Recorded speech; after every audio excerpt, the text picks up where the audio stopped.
우리가 예수님을 주님으로 믿고 살아갈 때 우리 안에서 반드시 일어나는 역사 가운데 하나가 누군가에게 복음을 전하고 싶은 마음이 생긴다는 것입니다. 왜냐하면 우리 안에 계시는 성령님이 바로 그렇게 역사하시기 때문이죠. 사도행전 1장 8절을 보시면 오직 성령이 너희에게 임하시면 땅끝까지 이르러 내 증인이 되리라 라고 주님이 말씀하셨습니다. 그러니까 성령님이 우리 안에서 하시는 역사가 뭐냐면 우리 안에 있는 이 복음을 누군가에게 나누고 싶어하는 마음을 주시고, 또한 복음을 나눌 수 있는 기회를 주시고, 또한 복음을 전할 수 있도록 우리의 삶을 이끌어 가신다는 것이죠. 또 우리가 복음을 전하고 싶은 마음이 드는 이유는 우리는 진리를 믿고 있기 때문이죠.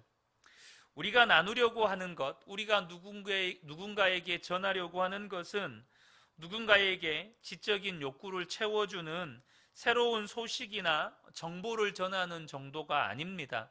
우리는 뉴스 신문 기사를 전하는 게 아니에요.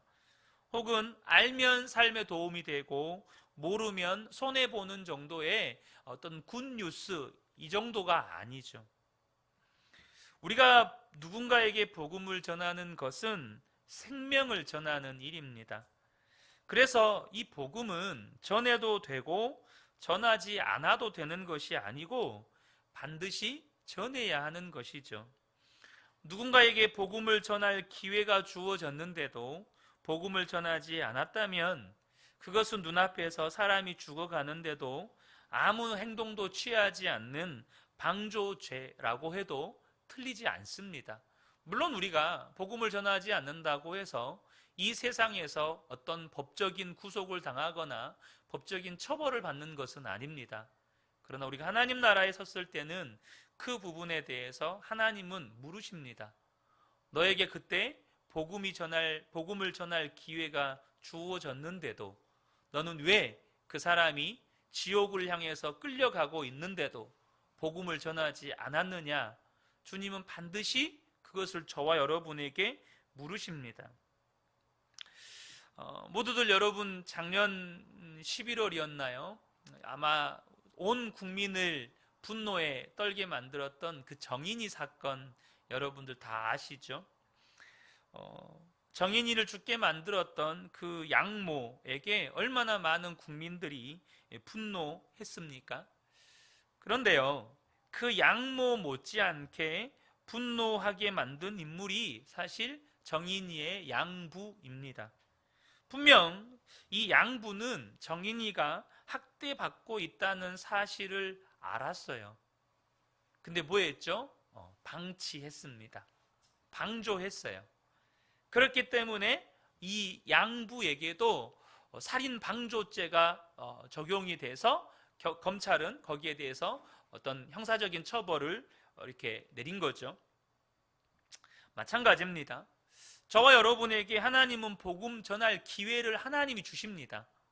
그런데 그런 기회를 주셨는데도 저와 여러분이 그 기회를 붙잡아서 복음을 나누지 않는 것은 사탄이 그 영혼을 지옥으로 끌고 들어가고 있는데 그것을 방조한 죄와도 같은 것입니다. 여러분 한번 곰곰이 돌아보시면 좋겠습니다. 여러분의 삶에 분명히 하나님은 복음을 전할 기회들을 주셨을 것입니다. 그때 여러분들은 어떻게 하셨습니까? 단순히 예수를 안 믿는 누군가에게 예수님을 믿으세요 라고 전할 수 있는 기회를 얻은 것이 꼭 복음 전할 기회의 전부는 아닙니다. 여러분 가정에서 여러분의 자녀들에게 여러분들이 복음을 전할 기회를 하나님은 끊임없이 주고 계십니다. 여러분 꼭 아이들에게 예수를 믿어야 된다라고 말하는 게 복음을 전하는 것이 아니라는 거 아시죠? 사랑할 기회에 사랑을 하는 것, 용서할 기회에 용서를 하는 것, 참을 기회에 참는 것, 화해할 기회에 화해하는 것. 여러분 이 모든 것들이 우리는 복음을 전할 기회를 얻는 것입니다. 저는 오늘 본문을 함께 살펴보면서요, 사도 바울을 통해서 복음의 증인으로 살아가야 할 우리가 그렇게 복음의 증인으로 살기 위해서 하나님께 구해야 할 은혜가 무엇인지를 함께 나누기를 원합니다. 오늘 본문은 사도 바울의 아덴 전도를 기록하고 있습니다. 바울이 아덴, 그러니까 지금의 그리스 아테네를 말하는 것입니다. 이 아덴에 도착했을 때 그의 마음이 격분하는 일이 있었습니다. 16절을 보면 바울이 아덴에서 그들을 기다리다가 그 성에 우상이 가득한 것을 보고 마음에 격분하여, 이렇게 기록이 되어 있습니다. 이 격분하다라는 이 말은 마음속이 크게 뒤집어지다라는 뜻입니다. 사도 바울은 무엇 때문에 그 마음이 뒤집어졌을까요? 이 거대한 도시가, 그리고 그 방대한 문화가 살아계신 하나님이 아닌 다른 존재를 숭배하는데 심취해 있다는 사실에 사도 바울은 분노가 들끓었다는 것입니다. 이것은 어떤 특정 대상이나 사람을 향해서 분노했다는 말이 아니라 사단에 의해서 눈이 어두워져서 영적으로 방황하고 이교도의 문화의 덫에 빠져서 허우적대고 하나님에 대해서 무지한 이 영적인 실상을 보면서 감정이 격해졌다는 것이에요. 잘 아시는 것처럼 당시 아덴, 이 아테네는 교육, 철학, 문화의 중심지였습니다. 당시 세계를 점령했던 로마 역시 헬라의 문화를 그대로 수용을 하죠. 그러다 보니 이 아덴은 수많은 철학가들, 사상가들, 지성인들의 도시였습니다. 세계 최고의 석학들, 세계 최고의 철학가들이 이 아덴에 다 모여서, 오늘 본문에도 보면 21절에 이런 구절이 있어요. 모든 아덴 사람과 거기서 나그네 된 외국인들이 가장 새로운 것을 말하고 듣는 것 이외에는 달리 시간을 쓰지 않음이더라. 이 사람들이 온통 시간을 쓰는 건 뭐냐면 새로운 것을 알고 그들의 어떤 지식에 대해서 서로 토론하고, 이런 지적인 욕구를 충족시키고 또한 그들 안에 있는 지성을 풀어내는데 그들은 온종일 시간을 썼다는 거예요.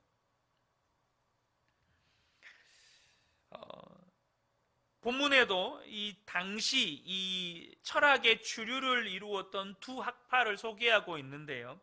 18절에 보면 어떤 에피쿠로스와 스토아 철학자들도 바울과 쟁론할세라고 기록이 되어 있죠. 이 에피쿠로스 학파와 스토아 학파라는 당대의 주류를 이루던 두 학파를 소개합니다. 아마 들어보신 분들도 계실 텐데요. 이 에피쿠로스 학파는 삶의 주된 목적이 쾌락이고 행복이라고 믿었습니다. 그래서 이들은 설령 신이 존재하더라도 인간사에는 개입하지 않는다고 생각을 했어요. 그러니까 이들은 신이 있어도 유명무실한 신.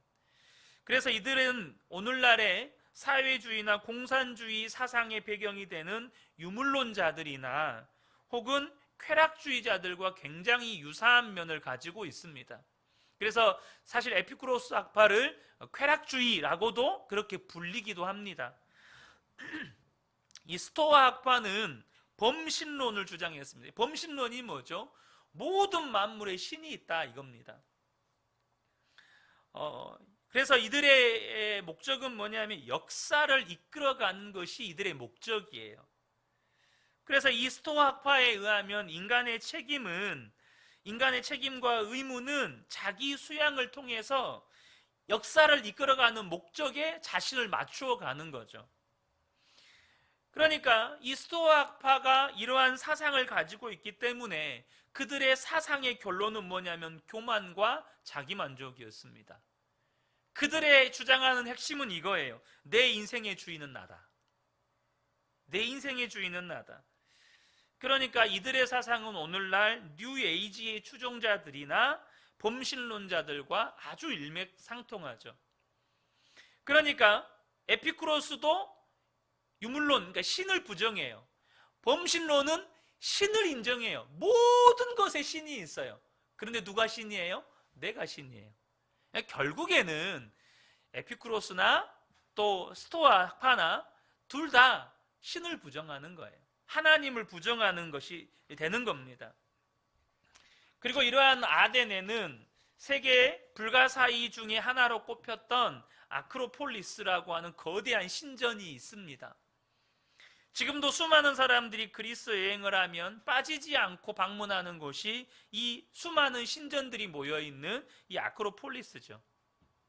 또 철학을 전공하는 사람들은 수천 년 전 아덴에서 시작된 이 철학가들의 철학을 배움으로써 그 학문을 시작합니다.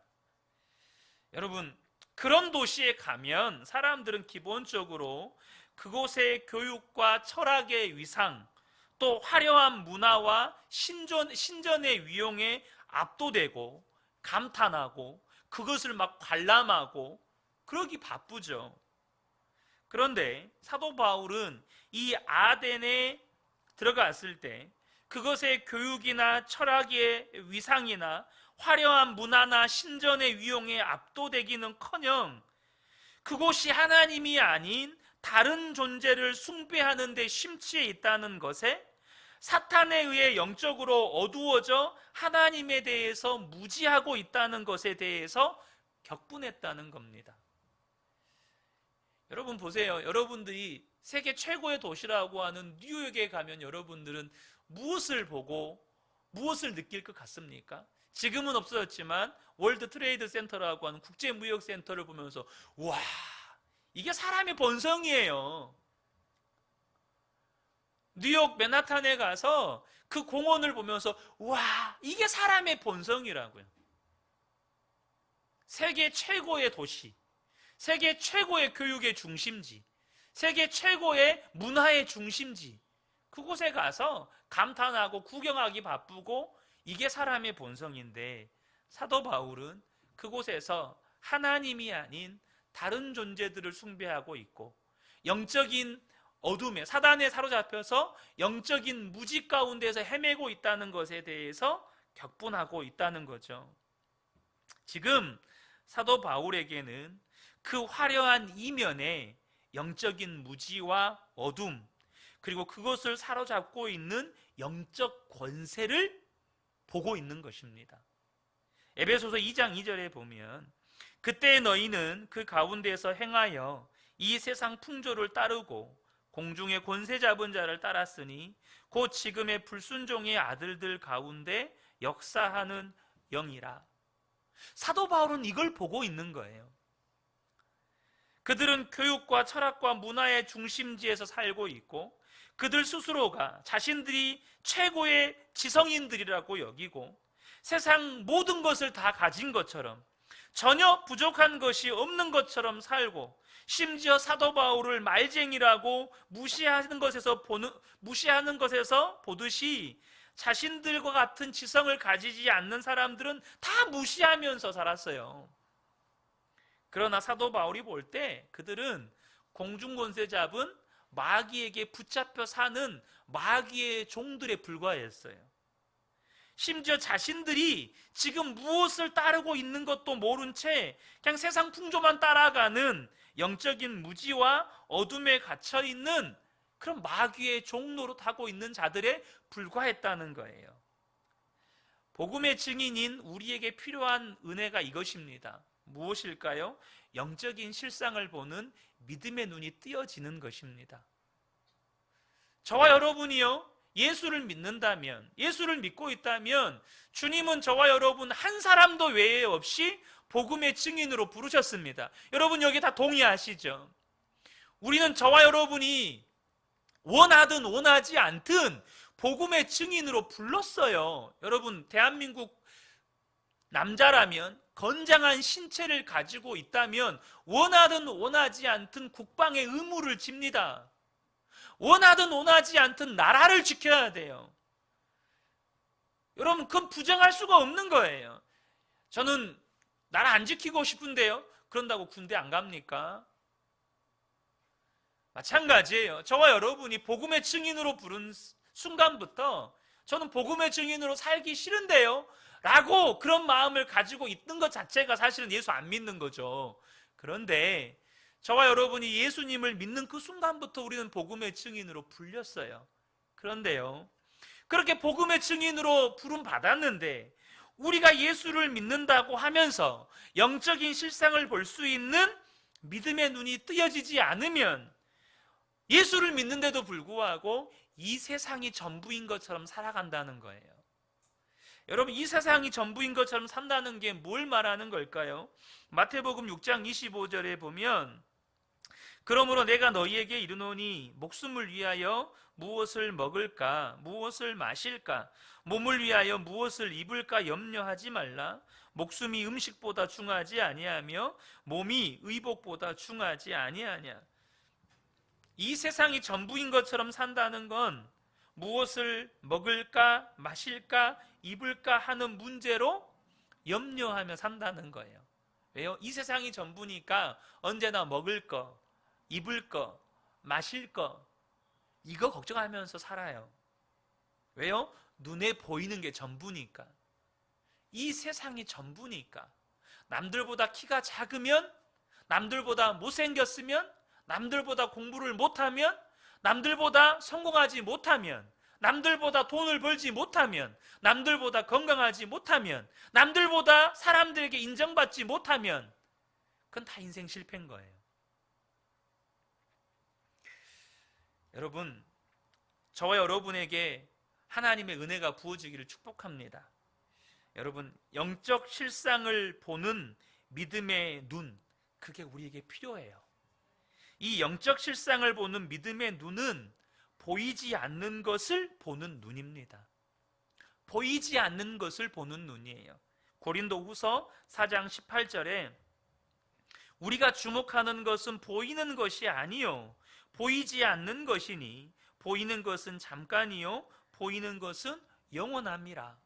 우리는 뭘 주목해요? 보이지 않는 영원한 것을 주목해요. 히브리서 기자가 말하죠. 눈에 보이는 것은 보이는 것에 의해서 되어진 게 아니고 보이지 아니하는 하나님의 말씀에 의해서 되어진 것이라고. 그래서 우리는 보이지 않는 하나님의 말씀에 주목하고 보이지 아니하는 하나님께 주목하고 보이지 아니하는 하나님 나라에 주목하는 거예요. 그래서 믿음의 눈이 뜨이는 사람은 분명히 눈에는 보이지 않지만 그 눈에 보이지 않는 영원한 것을 보는 것처럼 살아요. 히브리서 11장 7절 8절을 보면 믿음으로 노아는 아직 보이지 않는 일의 경고하심을 받아 보이지 않는 일의 경고함을 받았어요.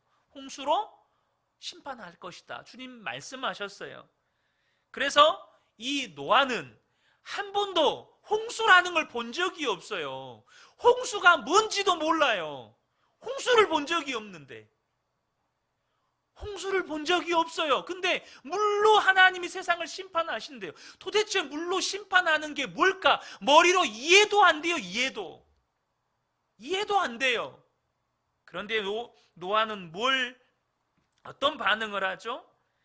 보이지 않는 일의 경고함을 받아 경외함으로 방주를 준비하여 그 집을 구원하였으니 이로 말미암아 세상을 정죄하고 믿음을 따르는 의의 상속자가 되었느니라. 8절에 믿음으로 아브라함은 부르심을 받을 때에 순종하여 장래의 유업으로 받을 땅에 나아갈새 갈 바를 알지 못하며 나아갔으며. 갈 바를 알지 못했다는 말이 무슨 말입니까? 모른다는 거예요. 그 땅이 어디에 붙어 있는지, 그 땅은 어떻게 생겼는지, 그 땅은 누가 사는지, 그 땅에서 뭘 먹고 살아야 되는지 아무것도 모른다는 거예요. 어디로 가야 되는지도 몰라요. 단지 창세기 12장에 보면 그냥 말씀을 따라갔고 라고 되어 있어요. 그냥 간 거예요. 하나님, 그러니까 말씀을 따라갔다는 말은 여러분 잘 들으셔야 돼요. 이리 가라 이게 아닙니다. 주님이 가라 라고 말씀하셨으니까 그냥 간 거예요. 동쪽으로 가라 서쪽으로 가라 이렇게 말씀해 주지도 않으셨어요. 가라 하니까 갔어요. 여기가 그 땅이다 하니까 그 땅으로 들어간 거예요. 여러분 이겁니다. 어디로 가야 되는지 구체적으로 말씀해 주신 게 아니에요. 말씀을 따라갔다는 말은 가라 하니까 어디로 가야 되는지도 모르고 그냥 이쪽이 남쪽인지 북쪽인지도 모르고 그냥 간 거예요. 주님이 가라고 했으니까. 사랑하는 성도 여러분, 그게 뭐죠? 분명히 눈에 보이지는 않아요. 근데 보이는 것처럼 사는 거예요. 사랑하는 성도 여러분, 저와 여러분은 복음의 증인입니다. 눈에 보이는 것이 전부인 것처럼 살면 우리는 누구에게도 복음을 전할 수가 없어요. 누구도 우리가 전하는 복음을 듣지 않습니다. 우리가 눈에 보이는 것이 전부인 것처럼 살면 누구도 우리가 전하는 복음을 믿지 않습니다. 우리가 무엇을 봐야 합니까? 보이지 아니하는 영적인 실상을 볼 수 있는 믿음의 눈이 뜨여져야 된다는 거예요. 사도 바울은 아덴의 화려함을 보지 않았습니다. 아덴의 지성을 보지 않았어요. 아덴의 문화를 보지도 않았고 그 화려한 신전을 보지도 않았어요. 그 땅이 어둠에 묶여 있는 걸 보았어요. 그 땅이 사단의 권세에 묶여 있는 걸 본 거예요. 저와 여러분에게 보이지 않는 것이 보여지게 되는 은혜가 있기를 축복합니다. 두 번째는 이 사도 바울에게 주어진 은혜가 뭐냐면 하나님의 마음이에요. 사도 바울이 격분했다고 성경은 기록하죠. 그 말 자체가 마땅히 분노해야 할 것에 분노하는 하나님의 마음이 있었다는 거예요. 여러분은 무엇에 분노하십니까? 물론 한국 사람이기 때문에 제가 얼마 전에 이번 주일이었죠. 일본이 역사 왜곡하는 거에 우리가 분노할 수 있습니다. 일본이 말도 안 되는 거 트집 잡아가지고 수출 규제하는 거 분노할 수 있습니다. 북한이 말도 안 되는 생태를 쓰면서 막 핵무기 실험하고 미사일 실험하고 이런 것에 분노할 수 있습니다. 중국이 말도 안 되는 걸로 트집 잡아서 한국 진출해 있는 한국 기업들에게 제재를 가하는 걸 보면서 우리는 분노할 수 있죠. 그러나 우리가 정말로 분노해야 할 것은 의로운 분노입니다. 마땅히 섬겨야 할 하나님을 섬기지 않고 이 땅에 있는 우상들을 섬기는 것. 2000년 전에 세계의 교육, 철학, 문화의 중심지에 들어선 사도 바울, 어떤 의미로는 촌놈이 서울에 상경한 거죠. 여러분, 과거에는 저희가 어렸을 때만 해도 서울의 랜드마크는 63빌딩이었습니다. 다 기억하시죠? 그래서 서울에 가면 63빌딩을 보고 와야 서울 갔다 온 겁니다. 그러잖아요. 지나가면서라도 봐야 돼요. 들어가지는 못하더라도. 지금은 서울의 랜드마크가 롯데타워라고 하죠. 그래서 가끔씩 우리 아이들하고 함께 서울을 가면 항상 보는 게 롯데타워입니다. 멀리서 봐도 보여요. 야, 서울 다 왔다. 롯데타워 보인다. 그게 일반적인 사람들의 심리라고 말씀을 드렸죠. 그래서 아크로폴리스 신전을 구경하면서 사람들은 감탄하고 유명한 철학자들을 만나서 그들의 강연을 들으면서 질문도 하고 의문을 해소하기도 하고 감동받기도 하고 눈에 보이는 것들이 다 마음을 빼앗기는 거죠. 근데 사도 바울은 그 모든 것을 보면서 하나님의 마음으로 분노했어요. 그들을 보면서 안타까웠고 영적 무지에 붙잡혀 있는 인생들을 보면서 불쌍히 여겨지는 거죠. 자, 이렇게 하나님의 마음을 가진 사람에게서 나타나는 뚜렷한 열매가 뭐냐면 겸손과 존중입니다. 사도 바울은 지금 최고의 지성인이라고 여기는 아덴 사람들이 보지 못하는 세계를 보고 있고 그들이 알지 못하는 진리를 알고 있고 그들이 소유하지 못한 생명을 소유하고 있으며 그들이 누리지 못하는 자유를 누리고 있어요. 이것은 아덴 사람들이 결코 누리지 못한 은혜입니다. 그런데 이런 은혜를 알고 누린 사람에게 하나님의 마음이 없으면 나타나는 열매가 교만과 정죄입니다. 여러분 보세요. 남들이 가지지 못한 걸 내가 가지고 있어요. 남들이 알지 못하는 걸 내가 알아요. 남들은 누려보지 못한 걸 내가 누리고 있어요. 그럼 사람은 어떻게 되죠? 교만해집니다. 그리고 그것을 누리지 못하는 사람들과 나를 구분합니다. 나는 금수저, 너희들은 흑수저. 나는 천계에 살고 있고 너희들은 지상계에 살고 있고. 이렇게 사람들은 이렇게 근본적으로 사람과 사람을 구분하는 마음이 있어요. 이게 죄의 본성입니다. 여러분 한 20년 정도 된 것 같아요. 굉장히 출시되자마자 대한민국에서 이렇게 그 불티나게 팔렸던 차가 있습니다. 그 차의 광고의 핵심 문구가 이거였습니다. 대한민국 1%. 대한민국 1%가 과거 한때 그 차의 핵심 광고 카피였어요. 그러니까 사람들이 너도 나도 그 차를 사는 거예요. 이게 사람의 본성이에요. 그래서 그러한 본성대로 사는 대표적인 인물들이 바리새인들입니다. 남들이 알지 못하는 성경 지식을 내가 알고 있고, 너희들보다 나는 거룩하게 살고 있고, 나는 율법을 철저하게 준수하고 있고, 그 바리새인의 기도가 누가복음 18장 11절에 나오죠. 바리새인들은 서서 따로 기도하여 이르되 하나님이여 나는 다른 사람들 곧 토색, 불의, 간음하는 자들과 같지 아니하고 이 세리와도 같지 아니함을 감사하나이다. 기도하면서조차도 다른 사람을 정죄하고 판단하고 비판하는 사람. 여러분, 사도 바울에게 하나님의 마음이 없었다면 영적으로 무지한 아덴 사람들을 어떻게 봤을까요? 무시하고 정죄하고 조롱하고. 실제로 자신들이 최고의 지성인이라고 여기던 아덴 사람들은 복음을 전하는 사도 바울을 어떻게 대합니까? 말쟁이가 무슨 말을 하느냐, 사도 바울을 조롱합니다. 22절에도 보면 이렇게 조롱할 때 그런 그들을 향한 사도 바울의 태도를 보셔야 돼요. 오히려 그들이 알지 못하는 하늘의 복음을 알고 있고 영원한 하나님 나라를 알고 있고 진리를 알고 있고 생명을 누리고 있는 사도 바울의 반응. 22절인데요 바울이 아레오바고 가운데 서서 말하되 아덴 사람들아 너희를 보니 범사에 종교심이 많도다. 그들은 지금 우상을 숭배하고 있어요. 그러니까 하나님의 마음이 없는 바울에게, 바울이 하나님의 마음이 없다면 어떻게 하게 되죠? 너희들은 지금 이대로 너희들이 믿고 있으면 다 망한다. 너희들은 다 쓰잘데기 없는 것들을 섬기고 있는 쭉정이뿐이다. 막 이런 식의 말이 나오지 않겠어요? 근데 사도 바울은 그들을 존중히 여깁니다.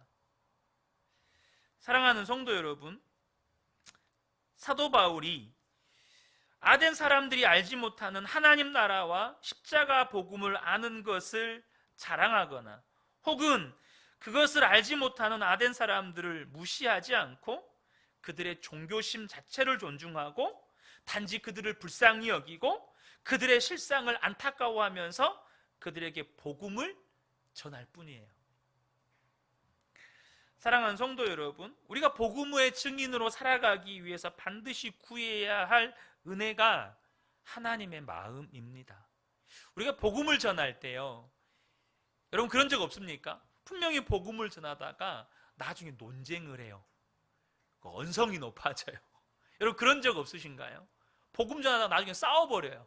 네 말이 옳니 내 말이 옳으니. 저는 예전에 제 이야기는 아니고요, 복음을 전하는 분을 옆에서 그냥 들었어요.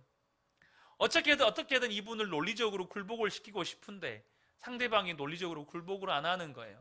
이분이 나중에 어떻게 이야기하면 나도 복음 전하기 싫어요. 근데 하나님이 전하라고 하니까 전하는 거예요. 이렇게 전하시더라고요. 그러니까 그분이 하는 말이 전하기 싫으면 전하지 마세요. 이렇게 하시는 거예요.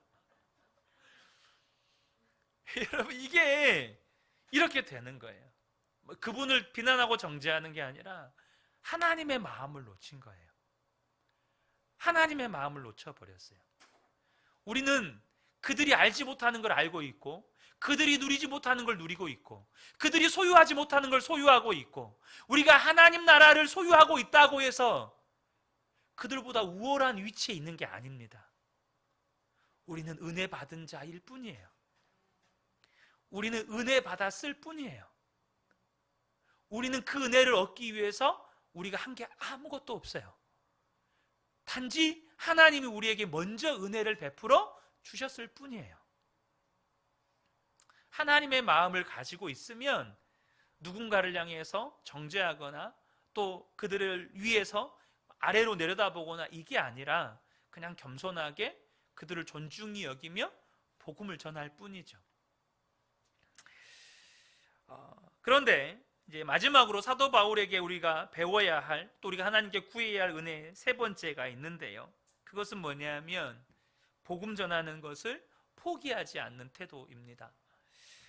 사도 바울이 복음을 전하는 전도 여행을 하면서 방문하는 도시에서 복음을 전할 때마다 겪었던 일이 뭐냐면 복음을 방해하는 세력을 만났다는 거예요. 복음 전하는 것을 방해하는 세력들을 끊임없이 만나요. 여러분, 본문에서도 바울이 복음을 전할 때 그것들을 방해하는 세력들이 있다는 것을 알 수 있죠. 사도 바울을 조롱하는 사람들, 사도 바울을 말쟁이라고 비하하고, 32절에도 보면 그들이 죽은 자의 부활을 듣고 어떤 사람은 조롱도 하고, 이렇게 끊임없이 이렇게 비난하고 조롱하고 방해하는 사람들을 만나게 돼요. 여러분, 그러면 이 복음을 전하는 사람이 얼마나 지치고 힘듭니까? 그런데요, 우리가 복음을 전할 때 이 우리를 정말 지치게 하고 힘들게 하는 일은 누군가 방해하고 누군가 조롱하고 이것보다도 전도의 열매가 없을 때입니다. 사실 그것이 가장 복음을 전하는 일을 지치게 만드는 거죠. 당장 저와 여러분이 누군가 구원 얻도록 가족들 중에, 여러분 가족 구원을 위해서 기도하시잖아요. 10년이 되고 20년이 돼도 뭔가 변화가 없을 때, 30년이 되고 변화가 없을 때 우리의 마음을 지치게 하는 거죠. 사도 바울이요, 스스로가 이 아덴 전도에 대해서 평가하기를 실패한 전도 여행이었다고 평가합니다. 그래서 사도 바울이, 우리 18장 보면 이제 고린도 전도 들어가거든요. 사도 바울이 고린도 전서를 기록할 때 이 고린도에 입성하면서 당시의 심경을 기록하고 있는데요. 고린도 전서 2장 3절을 보면 내가 너희 가운데 거할 때에 약하고 두려워하고 심히 떨었노라. 예전에 고린도 전서 강의할 때 한번 나눴었는데요. 사도 바울이 왜 고린도 전도를 할 때 이렇게 마음이 약하고 두려워하고 심히 떨었습니까? 첫 번째 원인은 아덴 전도에서의 실패 때문이에요. 물론 오늘 본문을 보면요, 소수의 몇 사람이 예수를 믿었다고 기록을 합니다. 그런데 사도 바울이 복음을 전했던 대부분의 도시에서는 교회가 세워져요. 근데 아덴에서는 교회가 세워졌다는 기록이 없습니다. 그러니까 사도 바울은 교회가 세워지는 것까지를 정말로 복음의 열매로 보는 것 같아요. 어쨌든 아덴에서는 교회가 세워지지 않습니다. 소수의 몇 사람만 예수를 믿고 바로 이제 고린도 전도로 넘어가요. 그러니까 사도 바울 안에 굉장히 낙심이 되고 지치는 거죠. 그렇게 수고하고 애쓰면서 복음을 전했는데 열매가 없는 거예요.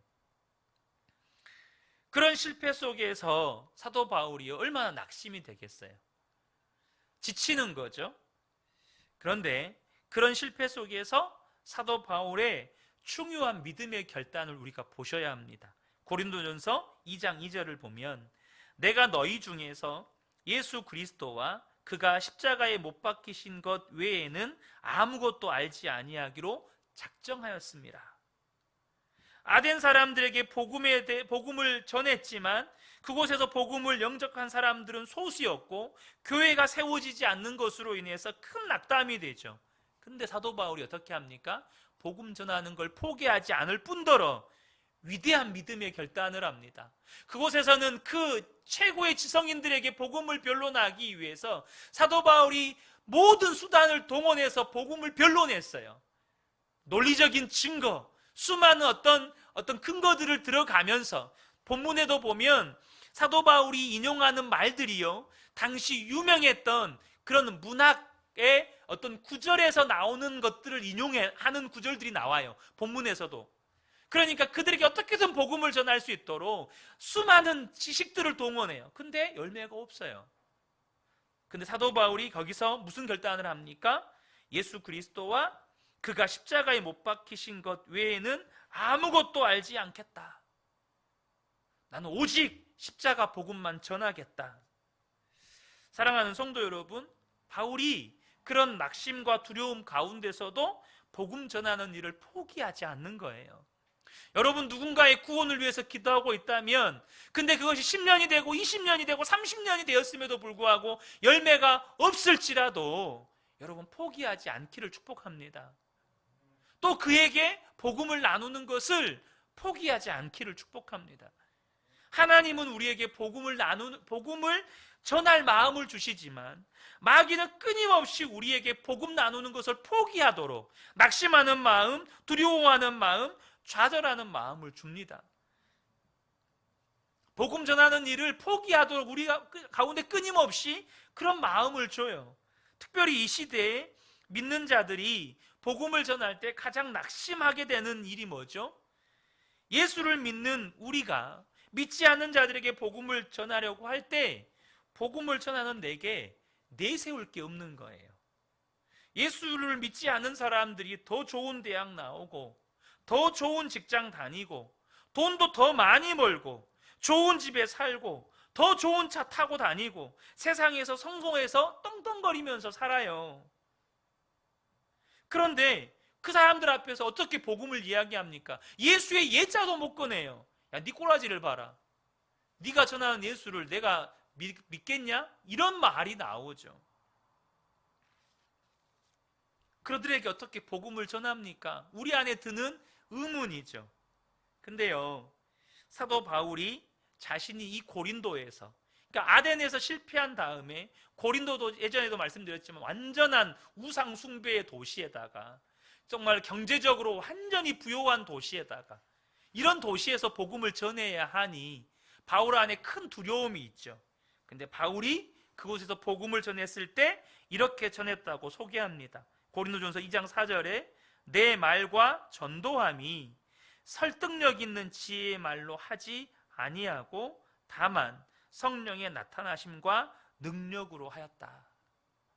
사도 바울은 복음을요 자신에게 어떤 탁월한 언변으로 하지도 않았고 혹은 내 삶에 세상 사람들에게 내세울 만한 어떤 사회적인 지위나 역량으로 하지도 않았고 오직 성령의 나타나심과 성령의 능력으로 했다는 거예요. 무슨 말입니까? 오직 성령님만 의지했다는 겁니다.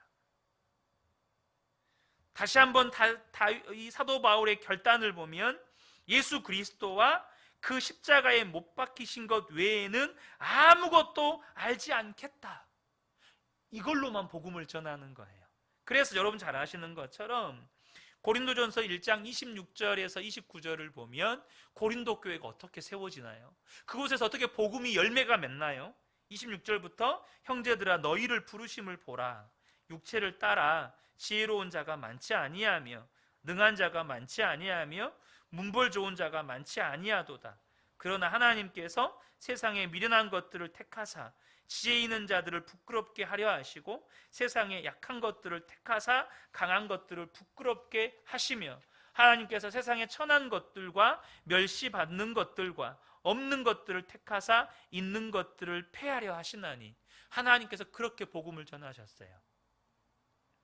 있는 것으로 혹은 남들보다 탁월한 것으로 복음 전하시지 않고 약하고 없는 것, 남들보다 부족한 것, 그런 사람들을 통해서 주님이 복음을 전하셨다는 거죠.